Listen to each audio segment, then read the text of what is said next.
All right, we're live. Shalom, shalom. Shalom. We're the brothers of Great Millstone, Charlotte, coming at you again through the spirit and power of Yahweh Shem Shai. And before we get started with this lesson, we'd like to give all praises, honor, and glory to Yahweh Bahashem Yahweh Shai Bahashem Racha HaKwadash. Double honors to the apostles and the elders of Great Millstone who taught us this truth and rule well.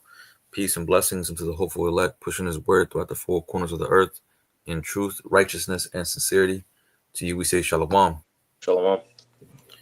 So in this lesson, pretty much going to be in, you see the title of the lesson, pretty much going into how health is wealth. Pretty much going to go into some precepts. Going to touch on, the natural way of healing, the natural way of pretty much of taking care of your temple. Because being that we're in Babylon, we've been raised up into believing in the pretty much Esau's way of healing, which ain't really healing, with all them pills, people that have cancer going through chemotherapy and all these different things, even the food that you eat, a lot of that shit is defiled, a lot of that shit is tainted and ain't really natural. So pretty much we're going to touch on how, taking care of your temple is vital, and, we're just going to get some precepts on that. I get two words real fast. Khan. I want to get the definition for that word for wealth. All right, and it says for wealth, go back, it says wealth, it says abundance of valuable materials, possessions, or resources. It says abundant supply. It says the stock of useful goods, or it says welfare. I'm gonna click on welfare, and it says the state of doing well, especially to respect to good fortune, happiness, well-being, or prosperity. In which, when we look at, all right, the body as the Lord made it, essentially it's just a big computer. All right, and the thing about computers, they essentially can troubleshoot themselves. So that the body is much better. That's why when we go into health, or someone that's healthy, in the scriptures it'll say shalom, which means peace. Which, when someone's body is at peace, that means that their body is at ease. That's why on the contrary, when someone has a ailment, they call it a dis-ease, and that's because their body isn't doing the things that it's supposed to do to keep itself well. But I'm gonna get this word for peace, and it says completeness, soundness, welfare. It says peace. It says welfare, health, prosperity. It says peace, quiet, tranquility, contentment. All right. It says health. It says good health. All right, which again it goes to the Hebrew word shalom. So again, when our body is at ease, when it's at rest, ultimately, it goes into a state of peace and good welfare. And that's why the word shalom was used, because health is wealth. Wealth goes into something that's prosperous, and what keeps us prosperous is being in a good state of mind and a good state of body. As it says in this verse right here. Khan. I'm gonna read it for you. Mm-hmm. This is Sirach 30 and verse 14. It says, "Better is the poor being sound and strong of constitution." Right, and it said that word for shalom, it said sound, it said prosperous, it said good health. Mm-hmm. It says, "Then a rich man that is afflicted in his body." Right. When we look at all these so-called billionaires, a lot of those guys are not doing well. All right, we had an example of that with Warren Buffett. Dude had Mm-hmm. millions and billions and trillions of dollars. But he couldn't do nothing with it. He was in the little buggy type thing, the little cart, or we call it the wheelchair thing. Right. Khan. Yeah, pretty much. As the brother's going into, because ultimately, with all those riches, he's really using that up to stay up. Mm-hmm. He can't really, like the brother said, he can't really do much with it. You can't really enjoy it.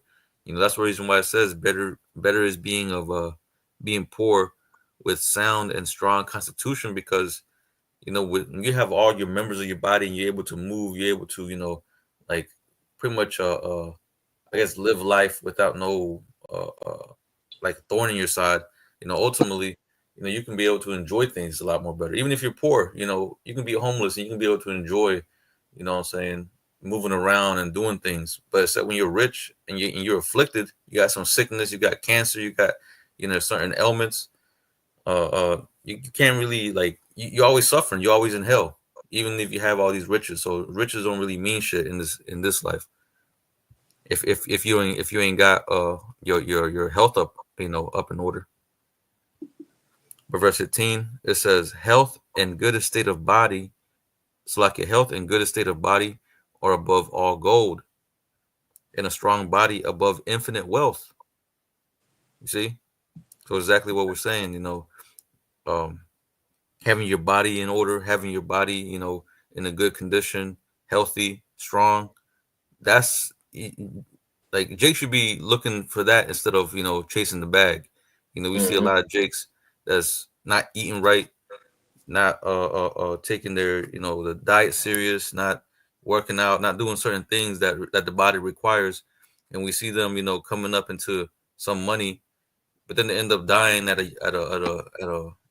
um, at an age pretty much under an average age. They end up dying, and it all comes down to the type of diet that they go through, what type of diet that they're in. Most Jake be eating that crab, shrimp, lobster, super fried shit. You know what I'm saying? And then whenever they get some ailments or some illness, they go over to Esau and try to get them pills. Which when we go into that, pretty much the pills that all that shit is unnatural. So whenever you take it into your body will react, will cause what they call a side effect, and then they'll give you another pill to counteract that side effect, and it's just a big ass cycle, man. Right. I got scripture if I can. Khan, you got it. This is Quahalat Ecclesiastes chapter 7 and verse 12. It says, for wisdom is a defense, and money is a defense. But the excellency of knowledge is that wisdom giveth life to them that have it. I'm running back from the top. It says, for wisdom is a defense. All right, so wisdom ultimately, keeps us from doing something unwise, as these people with, excessive amounts of money is into. It says that money is a defense. It says, but the excellency of knowledge is that wisdom giveth life to them that have it. This wisdom ultimately keeps us of a sound mind. All right, and that sound mind gives us that strong constitution of body, that we need. I'm making this word for life as well, because the wisdom leads us to being healthy. All right, this word for life, it says to have life. It says to continue in life, to remain alive, to sustain life, to live on or upon. It says to live prosperously. It says to revive, be quickened. All right, the spirit ultimately, quickens us, and from that, we're able to ultimately be healthy. Because before, we was into these different ways of life. Jake was eating McDonald's, Burger King, shrimp, pork, all abominable foods. You see, which essentially our bodies was just hanging on by a thread. Ultimately with this wisdom, we're able to live wiser, all right, and ultimately live more healthy. But it says to revive, be quickened from sickness, from discouragement, from faintness, from death, to preserve alive. It says it says to give life, to quicken, revive, refresh, to restore to life, to cause to grow. So ultimately, again, this truth, first and foremost, is what brings us to that good health and good estate of body. Mm-hmm. Right, and ever since our apostles and elders and bishops have been pushing this, really through the spirit, the world has been, revealing more and more how bad it is, to eat these foods like shrimp, pork, crab. There's been a couple of videos on Instagram or TikTok or whatever going into how they're doing a little research on that meat, and it shows you how much parasites it has and how bad it is to the body. So it all goes to show you, man, the laws, like the scripture says, the laws of the Most High are not grievous, right? Ultimately, they're really benefiting for you. They're not. The Most High wouldn't put something, on you that's bad for you, right? But Jake, they love that crab, shrimp, lobster, pork, all that shit. But we're here to tell you that all that shit is bad for you. All that shit is poisonous. The heathen eat it, but that doesn't mean you should eat it. The scripture says, "Follow not a multitude to do evil," right? So just because the heathen are eating it, doesn't mean that you should be eating as well. That's the reason why the Jake's communities are filled with diabetes, filled with high blood pressure. You know what I'm saying? All these things pretty much are signs that your body is in a bad condition, all based on the food that you're eating. I But got a question for you, if I okay, can. Khan. Yeah, go ahead. It's Proverbs, just laying back on the point, of the commandments, the law. This is Proverbs 6:23. It says, "For the commandment is a lamp, and the law is light, and reproofs of instruction are the way of life." Mm. And ultimately, laying back on your point, the laws are set in place, ultimately to keep us, healthy in a good state of mind. You see, because when we look at, again, the abominable foods, those things, not only are they bad for us, but they come with, parasites, and those parasites ultimately, they can alter how one thinks. All right, it can make people make unwise decisions. So that's why it says, I'm gonna read it back, Proverbs 6:23. It says, "For the commandment is a lamp." All right, and with the lamp, you cut the lamp on so you can see, so that you can perceive. So it says, "And the law is light, and reproofs of instruction are the way of life." Ultimately, the scriptures is the way of life, because before, Jake felt as if, you know, Jake felt like they understood, life, you see, but ultimately we see that without this truth, we don't understand life. We need the scriptures to ultimately give us, that push, that urge, as mentioned in Ecclesiastes 12:11, being that the words of the wise are as golds. A gold is something that urges or stimulates someone to do a specific action. Mm-hmm. Con, hey, and it's all for your betterment. It's all to keep you in a with a sound body, a sound mind. Because you mentioned parasites, right? Then parasites can control you, like the brother mentioned. They're pretty much the more and more parasites you have in your body, the more you susceptible to the manipulation that them parasites do on your body. And this videos out there, brothers that watch this, can go online and look up, how parasites affect the body. You can just it's a bunch of YouTube videos on it. But apparently they're basically like demons. You know, they're basically demons that control you and manipulate you. Send signals to your brain, send signals to your gut, and pretty much keep you in this kind of like it's kind of like whenever like a drug addict just can't stop using that particular drug. But that's the same thing with the parasites with food. They continue to keep you to eating that food, but that's the reason why the herbs is important, because as we're gonna go into, there's some certain herbs that can help get rid of them parasites, you know, and cleanse your body and pretty much heal your body, right? But let me finish this out in verse 16. It says, "There is no riches above a sound body, and no joy above the joy of the heart. Death is better than a bitter life or continual sickness." You see, so it's better to die, and you see that with some people. Some people are ready to just go out, just because of how sick they are or how much, pain they're in as far as the sicknesses that they have in their body. They're some of them are ready just, they're in the deathbed. They're ready just to go, you know. But that's why, uh, um, this is right here. Death is better than a bitter life or continual sickness, right? Because ultimately, being in that sicker state, it's very what's that word? Debilitating. Yeah, I believe so. Yeah, kind of. So it pretty much can break you down, spiritually, mentally, you know. But this is another reason why they say in the world, a strong body is a strong mind. You have a strong body, that can help build a strong mind. Help you resist, certain things, help you resist temptation, even through the spirit. It can help you resist, temptation, help you resist, pretty much giving in faith, you know. But you have anything out before I move on?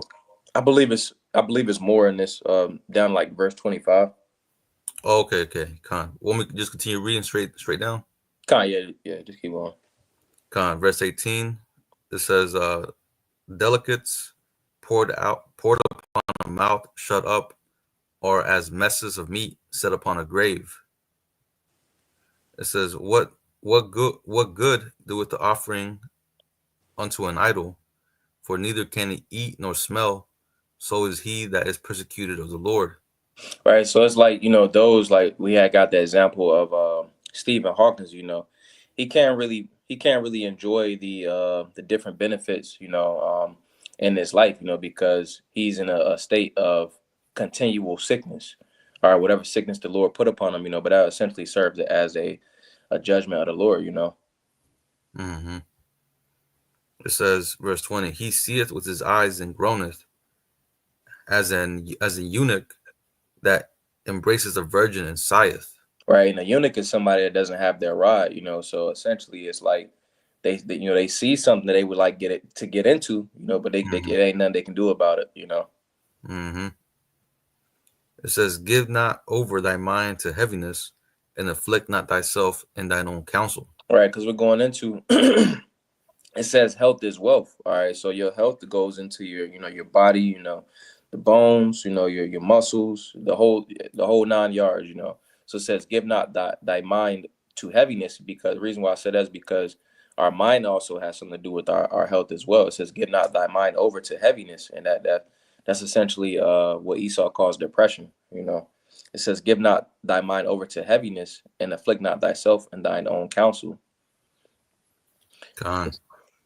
It says, the gladness of the heart is the life of man, and the joyfulness of a man prolongeth his days. And again, it starts with this truth, because that ultimately what keeps us, all right, in that good estate, because they had a saying in the world, if you look good, you feel, if you feel good, you perform good, so your feeling goes back to, what you're thinking in your mind as well, because words got power to them, so the word that we constantly got on our mind is these scriptures.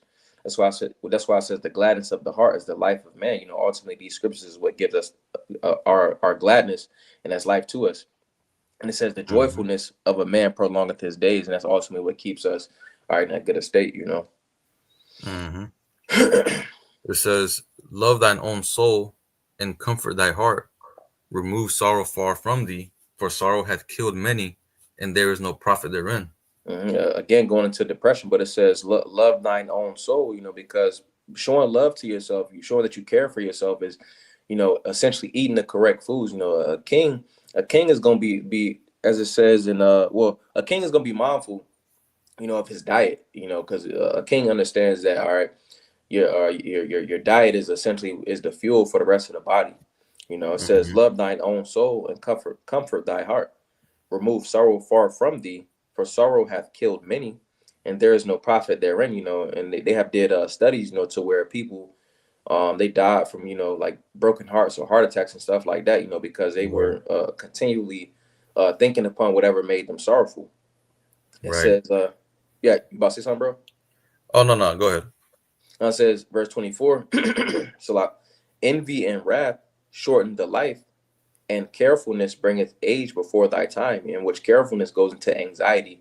So always being a anxious type of a state, that's being fearful in the wrong balances. We should have a correct fear of the Lord. It shouldn't be a carefulness or anxiety about things that's not in our control. And that's why it says, bringeth age before thy time. Because those is very anxious. They die before what they were essentially supposed to, if they been healthy. Hmm. Hey, and even just add to your point, or add to this verse, it says envy and wrath shorten the life. You always hear some people be like, when they get angry, they're like, "Yo, calm down. You get Hmm. just a heart attack." Like, Right. like that shit can actually happen. Right. People's blood pressure rises up too much, and then their heart just blows, man. Like, but these are things to keep in mind, to watch out for. Hmm. The sorrow of heart, not to be depressed too much, angry, not to be angry too much, anxiety or carefulness, which is anxiety, not to worry about things too much, especially if it's out of your control. This is why the trust in the Lord is very important. The Right. scriptures talk about how um you there are burdened, overburdened, toss your cares into the Lord, somewhere around, roughly paraphrasing. Hmm. You pretty much gotta trust in the Lord, and pretty much, let all that heaviness on you, you pretty much just put it on the Lord. Let him handle your problems. Right, because the scriptures say, come to me, all that are heavy laden, and I shall give thee rest. Right. Like we talked about the word for a healthy body is shalom. When you go to shalom, it's let me get that real fast again. Con. This is the word for peace. All right, and it says, Salah, give me a second. The word for peace, it says H7965, and it says shalom. It says completeness, safety, soundness, welfare, health, prosperity, peace, quiet, tranquility, contentment. All right, in which we found these all, or we found all of those in the Lord Yahweh Shai, because again it said, come to me all that are heavy laden, and I shall give thee rest. All right, rest is synonymous with tranquility, contentment, prosperity, Mm-hmm. Con. Finishing it out, verse 25, it says, a cheerful and good heart will have a care of his meat and diet. So a cheerful and good heart, all right, your heart being your mind. It says will have care of his meat and diet. Your meat is what you eat. Your diet is what you intake. Your diet consists of who you're around.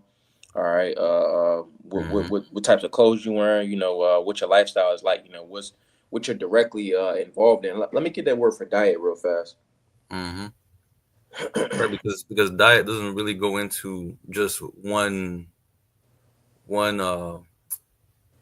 pretty much one, like, just as food. Pretty much food can be what you intake as far as your mind, Mm-hmm. what you intake as far as what you see, you know. So really anything that you're intaking spiritually, physically, mentally, all those things is food. Right. I got that word for diet. It says food and drink regularly provided or consumed. It says habitual nourishment. It says the kind and amount of food prescribed for a person or animal for a special reason. It says a regimen of eating and drinking sparingly so as to reduce one's weight. It says something provided or experienced repeatedly. So that can be, what you watching, what you're reading, who you're Mm-hmm. around, what you allow yourself, what environment you allow yourself to be in. So that's why it says a cheerful and good heart will have care of his meat and diet. So what he eats, all right, and what ultimately he puts himself into. You see, because all of these have an effect on the mind. Gone, gone. All right. So with that, I want to go ahead and jump into this Sirach 38. Going to touch on the herbs, and the medicinal properties that it has. As a matter of fact, can we get a Genesis, Kyle, the you want first the chapter? first one? I mean, chapter one. Yeah, chapter one, where it goes into the herbs. We'll read that real quick. Cause Cause I got one after that too. okay, con. This is Genesis Barashia chapter 1 and verse 20. Give me a second. Verse 29. And it says, in the Most High, or in the power said, behold, I have given you every herb bearing seed, which is upon the face of all the earth, and every tree, in the which is the fruit of a tree yielding seed, to you it shall be for meat. Right. So the herbs were created, for us to eat, for us to intake. But one key thing that it says is that every herb bearing seed. As you see nowadays with Esau and his Monsanto seeds, all these GMO plants that he's got going on, that he's growing. Like for example, the watermelons. Like a lot of the watermelons now are seedless. The grapes are seedless. You know, but the scriptures clearly state that the Most High or the powers created the plants or these herbs and trees and fruit trees to pretty much all to bear seed. So that way, you say you get a watermelon. Well, you get a watermelon that has all them seeds. You can harvest all those seeds and then plant a whole field full of watermelons off of just one watermelon. That just goes back into be fruitful and multiply. So the Most High gave us the ability to sustain ourselves uh, uh, through His creation, but with Esau, being at the helm of control of this earth, the scriptures talk about how the earth is given to the hands of the wicked. So now he has completely thrown the order or the Most High's creation out of whack to where you can't just open up a watermelon and grab some seeds and go plant some. Like now you gotta deal with Esau. You gotta go get some Monsanto seeds, and when you plant them, you gotta, there's certain things that when you look into that, you gotta do to have that plant grow, have the right environment or whatever. But ultimately, well, my point is that you dealing with the natural, with how the Most High created it. That's the way we should be operating. Dealing with the seeds, dealing with the herbs. Because all these things is beneficial for the body. I got a quick precept. This is Psalms 104. I'm gonna read the subtitle. It says, "The Lord's care over all His works." All right, Psalms 104 and verse 14. I'm sorry, verse 13. Verse 12, it says, "By them shall the fowl." Oh, sorry, verse 11. Psalms 104 and 10, it says, "He sendeth the springs into the valleys, which run among the hills. They give drink to every beast of the field. The wild asses quench their thirst. By them shall the fowls of heaven have their habitation, which sing among the branches. He watereth the hills from his chambers. The earth is satisfied with fruit of thy works. He causeth the grass to grow for the cattle," right? Because cattle, they eat grass. It says in the herb, for the service of man, that he may bring forth fruit out of the earth. I'm gonna get this in the NLT. But it says, "You cause grass to grow for the livestock and plants for people to use. You allow them to produce food from the earth," right? In which, as we're going into, the herbs, the ones that bear seed, they were made for the service of man. Let me get this word for service. And it says ibadah, and it says service. It says to work. All right, it says ministering. All right, let me get this real fast. I'm gonna do a quick Google search for the word service. It says the action or helping or doing work for someone, assistance or advice given to customers during and after sales of goods. It says active assistance work. So the herbs, they were sent here to ultimately be something as an action to help the rest of the body. They essentially keep the body going. When you work in like services, essentially you're keeping something that running. So the herbs, as it says in Psalms 104 and verse 15. All right, those is for the service of man. That essentially keeps our body. Or Psalms 104 and verse 14, it says, "He caused the grass to grow for the cattle and the herb for the service of man, that he may bring forth fruit out of the earth." So ultimately they work for our good to keep our bodies going in that good state of peace, all right, and tranquility. Mm-hmm. Con. Did you read down to 16? I'll read it. Con. Psalms 104 and 15, it says, and wine that maketh glad the heart of man, and oil to make his face shine, and bread which strengtheneth man's heart." Keep going. Yeah, con. It says, "The trees of the Lord are full of sap, the cedars of Lebanon which he hath planted." Right. So pretty much, the way the Most High created everything, He made everything, He made everything, in its proper order. But at the same time, the Most High gave us everything that we needed. The herbs, the bread, the wine, the oil, even the sap. When you go into the like frankincense, myrrh, copal, a lot of these different types of saps. You can burn them. They're used for aromatherapy. They're used for oils. You can use them for a lot of things that helps the body. Mm-hmm. But these are all things that we need to start tapping back into. Jake, when it comes to incense, Jake would tap into the damn what them call them incense sticks that they buy from the damn the Indian store, and not knowing that a lot of that shit is toxic. Just the smell of it or the smoke of it can be toxic to the body. You got to deal with the natural things. It talks about the wine. The wine is good for you. It gladdens the heart. But of course that all comes with moderation. The bread. What else does it say? I got some in the commentary when you're done. Okay, con. But pretty much, like it says, all those things were created for man, like the service of man, right? The herbs were created for the service of man to heal you, to bring you back to health, right? But you got it, bro. This is Psalms 104, 14 to 18. The commentary, David Gusick. It says, he causeth grass to grow for the cattle. It says the psalmist continue his thoughts on nature, seeing how the Most High provided grass for the animals and vegetation for the service of man. It says divine power is as truly and as worthily put forth in feeding of beasts as in the nurturing of man. All right, skipping down, it says that he may bring forth food from the earth. It says the Most High designed the ecology of the world so that with work man may bring forth food. It says under the Most High's blessing and man's work, the food brought forth is wonderful. The Most High's earth gives us wine, oil, and bread, each with their own blessing and goodness. It says wine that makes glad the heart of man. It says wine in moderate quantity has a wondrous tendency to revive and invigorate the human being.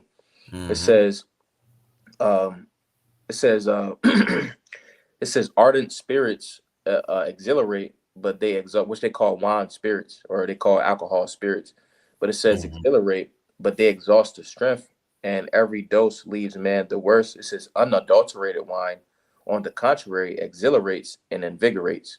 It says it makes him cheerful and provides for the continuance of that cheerfulness by strengthening the muscles and bracing the nerves. This is its use. Those who continue drinking till wine inflames them abuse the mercy of the Most High.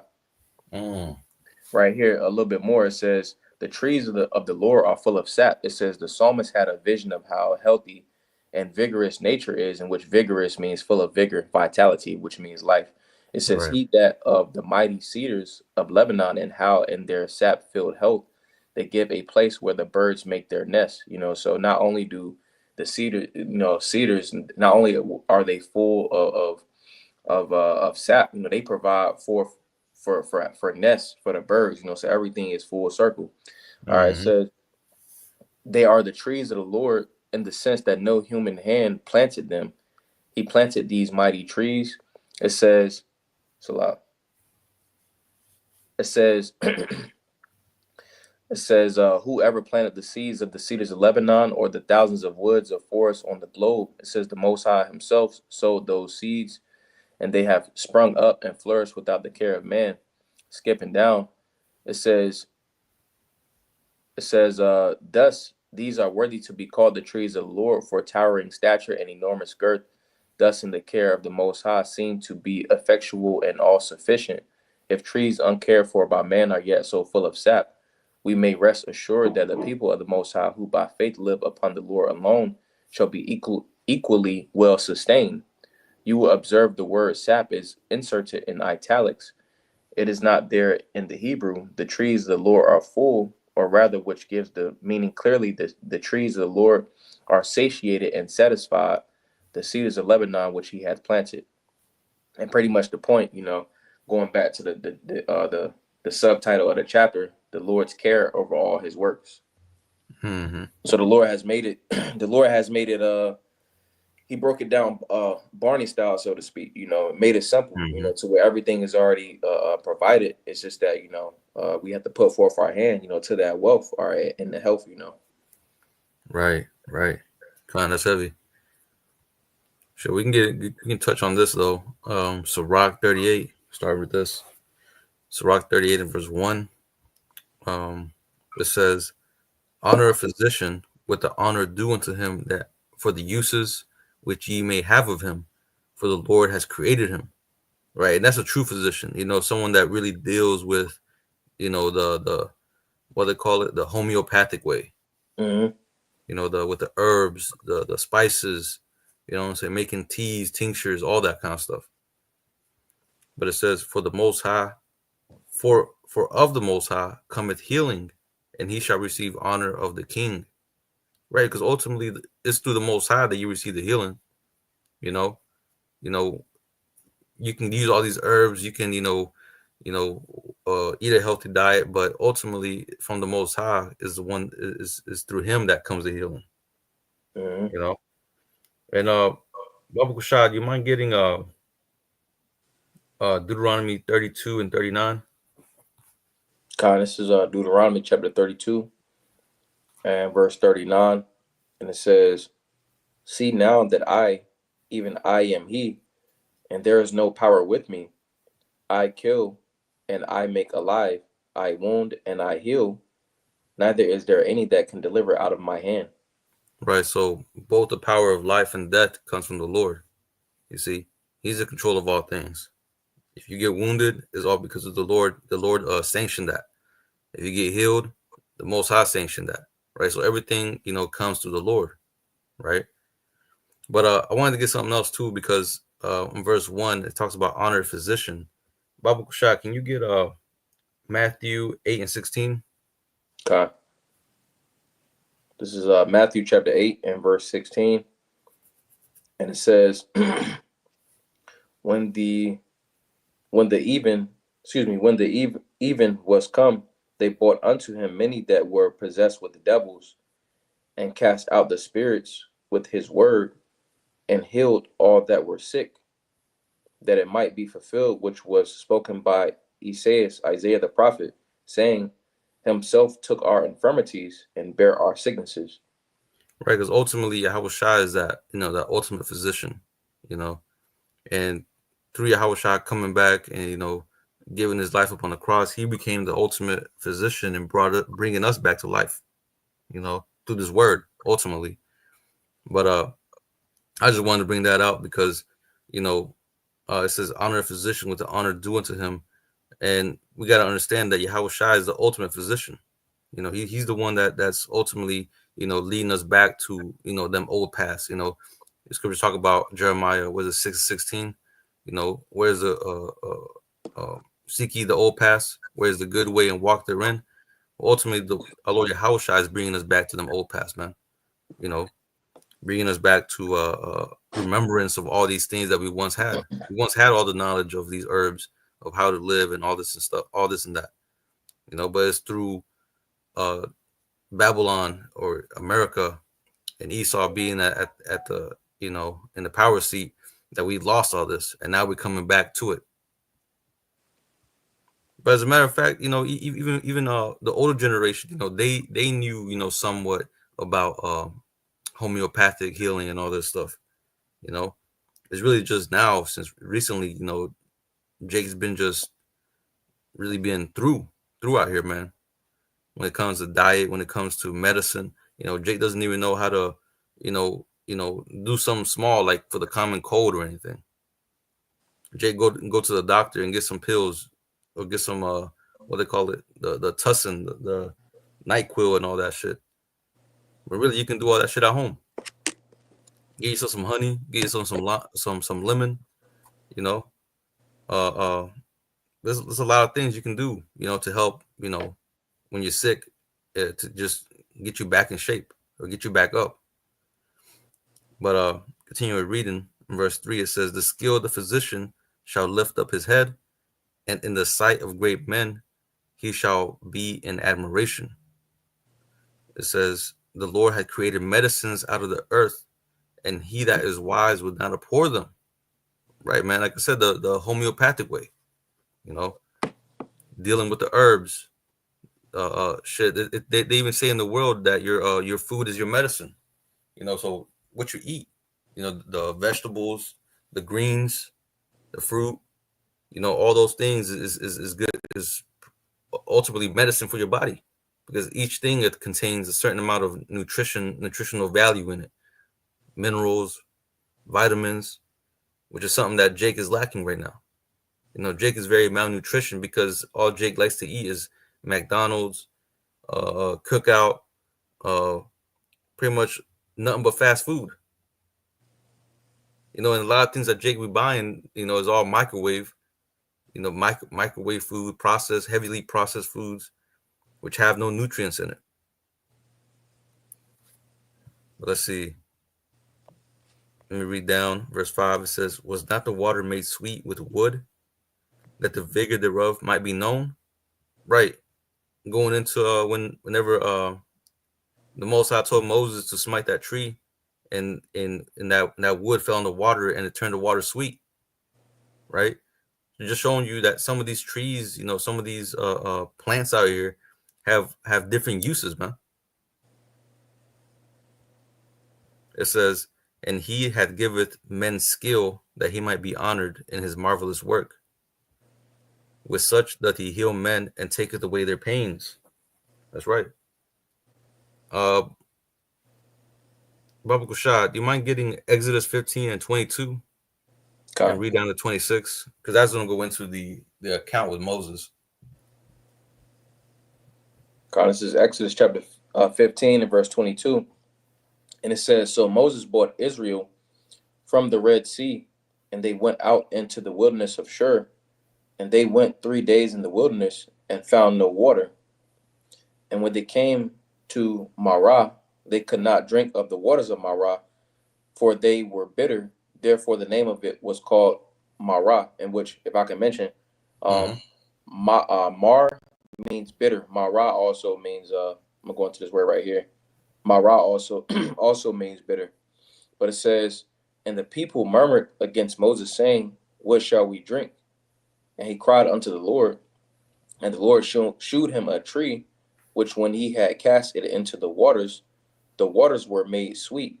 There he made for them a statute and an ordinance, and there he proved them, and said, if thou wilt diligently hearken to the voice of the Lord thy power, and wilt do that which is right in his sight, and wilt give ear to his commandments, and keep all his statutes, I will put none of these diseases upon thee, which I have brought upon the Egyptians, for I am the Lord that healeth thee. Mm-hmm. So there you go. So like 27. No, that's pretty much the point. Okay. Yeah, you can read it if you want to, if you found something in there. Okay. Exodus 15 and 27, it says, and they came to Elim, where were 12 wells of water and 70 palm trees, and they encamped there by the waters. Yeah, that was pretty much the point. That was pretty much the point. That shows you how there's pretty much there's certain plant life out here that has various uses. So that certain tree, that particular tree, turned the water sweet. It made it drinkable. Whatever type of tree it was, it made it to where that bitter water, was able to pretty much have life in it. So that it can be drinkable. But let's continue reading this. Sirach 38 and verse 8. It says, of such that the apothecary make a confection, and of his works there is no end, and from him is peace over all the earth. Right, the apothecary going into the man of medicine, right? They'll make certain concoctions, certain tinctures or what's it called, salves or whatever, and they're pretty much used for healing. People didn't go to no doctor back then. People went to the physician, the apothecary, right? That's what they would. That's how they would receive their healing. And even Gad had that. They called them what they call them, holy men. Mm-hmm. They pretty much they had the knowledge of the herbs, have knowledge of the plant life, and they would go to them to for the healing. But reading on verse 9, it says, my son, in thy sickness be not negligent, but pray unto the Lord, and he will make thee whole. See, so that's the first thing you should do. You get sick, you get some type of ailment, you pray unto the Lord, man. Because as we read earlier, in Deuteronomy 32, or even in the beginning, of this chapter, it talks about how the Lord is in control of pretty much the healing. You see, verse 2, for of the Most High cometh healing. You see. So let me see. Baba Kushad, can you get what's that precept? James 5 and 14. Mm-hmm. It This is James chapter 5 and verse 14. And it says, "Is any sick among you? Let him call for the elders of the church, and let them pray over him, anointing him with oil in the name of the Lord." Right. So that's something you should do. If you're sick, you feel ill, pray to the ask the elders of your camp, or or you can just anoint yourself. But pretty much you ask the elders of your camp, and they'll pray over you, and that's how you receive well, as a matter of fact, it'll continue on. Go ahead and read down to verse 16. Baba Bashar. It'll go into it. Okay.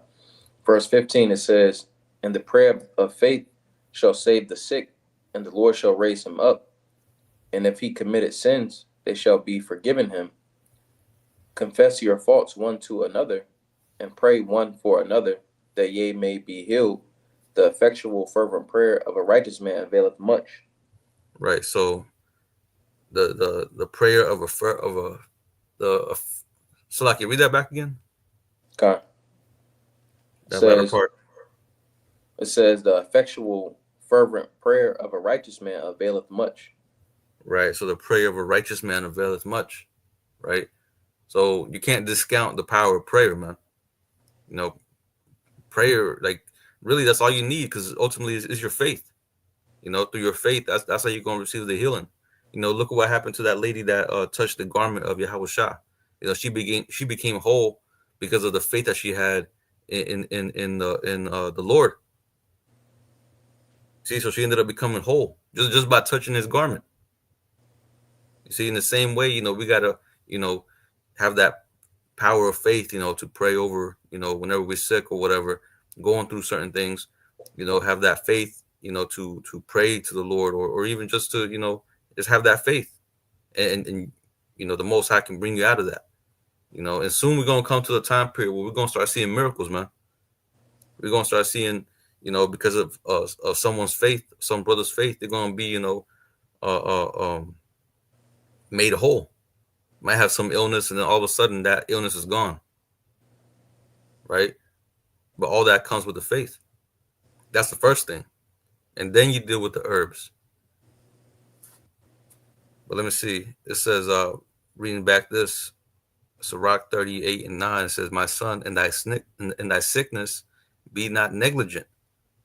Right? So don't just put it off. Don't just think, "Oh, it'll go away." It says, "But pray unto the Lord, and he will make thee whole." Leave off from sin, right? Because that's ultimately, what causes these illnesses is sin. It says, "And order thy hands aright, and cleanse thy heart from all wickedness." What does the scripture say? The wages of sin is death. It's sickness, and sicknesses, a lot of them sicknesses comes from sin. Eating unlawful foods. Motherfuckers start getting sick from that. Committing adultery, you start getting sicknesses from that. It's a lot of things that sin. Was a lot of sicknesses that sin causes. But it says, verse 11, it says, "Give a sweet savor and a memorial of fine flour, and make a fat offering as not being. Then give place to the physician, for the Lord had created him. Let him not go from thee, for thou hast need of him." It says, "There is a time where in their hands there is good success. For they shall also pray unto the Lord, that he would prosper that which they give for ease and remedy to prolong life." Right? Because just reiterating the point, through the Lord is how you receive the healing, right? But the apothecary has that knowledge, that wisdom, to pretty much use those herbs and create that medicine, to heal that type of disease, right? It says, "which they give for ease and remedy to prolong life." You see, so Jake just needs to start tapping back into the natural way of healing, the natural, really the right type of diet. Because like I mentioned earlier, your food is medicine, man. Food is medicine. What you put in your body really affects how you think really affects your health. It affects your brain. You know, some of this food that you eat like affects the way you breathe, which allows very little oxygen to go into your brain or into your body. And as we know, oxygen is required for really, the more oxygen you're able to intake in your body, the more optimal your body is able to perform. Let me see, verse 15. It says, "He that sinneth before his maker, let him fall into the hand of the physician." Um, that was pretty much it on this. So, did you have anything? Okay. This is Psalms 119 and verse 9. And it says, Bayat, it says, wherewithal shall a young man cleanse his way? By taking heed thereto, according to thy word, So um just thinking about and meditating, on a couple books, pretty much going into the herbs. A lot of times they mention like a lifestyle change, because ultimately, to get the true benefits of having good health, ultimately is repentance. As we're going into right here, that's why it says, "Wherewithal shall a young man cleanse his way? By taking heed thereto, according to thy word." So it really requires that lifestyle change to be able to change those bad habits, because those bad habits got to be replaced with the new habits. All right, which the new habits is essentially going to return, if it's Lord's will, someone to health, to be whole. Right, right. Hey, and I got this to back you up. This is Hosea 6:1. It says, "Come and let us return unto the Lord Yahweh, for he hath torn, and he will heal us. He has smitten, and he will bind us up." You want to speak That on that? okay. It says, "Come and let us return unto the Lord, for he hath torn, and he will heal us." In which, ultimately, we sinned against the Lord, so he placed the curses upon us. It says, and he will heal us. Ultimately, right now the Lord is in the process of healing us as a nation, starting with this truth with the elect. The elect is ultimately in a good estate, because the hopeful elect is returning unto the Lord, But it says, Mhm. and he will heal us. It says, he hath smitten, and he will bind us up. All right. And ultimately, the scriptures say, the Lord Yahweh Shai ultimately knocked down that middle wall, that partition. Because reason I bring it up is because all of this is being done via through the Lord Yahweh Shai. Ultimately He is how we're being binded together. As pursuant to Ecclesiastes, also not Ecclesiastes, also Ezekiel, the 37th chapter. Ultimately we're being brought together. All right, and we're joining together through the Lord Yahweh Shai. Also Isaiah 34:16. Mhm. Con. Pretty much all I got is one more precept. I'll close it off with this if you ain't got nothing else. Okay. Because pretty much in the whole title of the video, health is wealth. We're pretty much going into how we're pretty much been going into how we need to start dealing with a more healthier diet, going into the herbs, touching with the natural things that the Most High has created, but mainly how keeping your body in a good sound condition is really beneficial for you, but it's also a commandment from the Lord. Let me get this. Um, 1 Corinthians 3:17 says, I start at I'll start at 16. It says, "Know ye not that ye are the temple of the Most High, and that the Spirit of the Most High dwelleth in you? If any man defile the temple of the Most High, him shall the Most High destroy. For the temple of the Most High is holy, which temples ye are." Now, of course, defiling the temple, you know, is multiple facets. Whether it's sin, but also in the type of food that you eat. You know, you got to keep your body, in optimum level, so that way the Holy Spirit can continue dwelling within you. You know, you're feeding your body junk food. It's almost like a car. You continue to feed, put in, uh, um, some, like, say you have like a sports car, but you continue to feed it, the wrong gas. It's ultimately going to start slowing down and breaking down over time. You got to feed it the optimum. What they call that shit? The octane 90, was it 93 or something like that? Yeah, 93. 93. You got to feed it the octane 93, man. Feel the most fill it with the most optimum or high performance fuel. And the same thing with this with your body. You gotta feed it with the most natural, organic, the most optimum type of food that gives you nutrition, that gives you some benefit for your body. So that way you can operate at a higher level or higher frequency. But it says, I'm gonna read this again, verse 17. If any man defile the temple of the Most High, him shall the Most High destroy. Right, and we see the Most High, plaguing some of these people that don't take care of the temple, with certain illnesses and ultimately death. But it says, for the temple of the Most High is holy, which temple ye are. So that was pretty much the point, though. You have anything else, Ak? Wow. So with that, we're going to go ahead and close it out. We pray the lesson was edifying. We're going to go ahead and close it out by giving all praises, honor, and glory to Yahweh, Bahashim, Yahweh Shai, Bahashim, Racha HaKodash. Double honors to the apostles and the elders of Great Millstone who taught us his truth and ruled well. Peace and blessings unto the hopeful elect, pushing his word throughout the four corners of the earth in truth, righteousness, and sincerity. Until the next time, we're going to say Shalom. Shalom.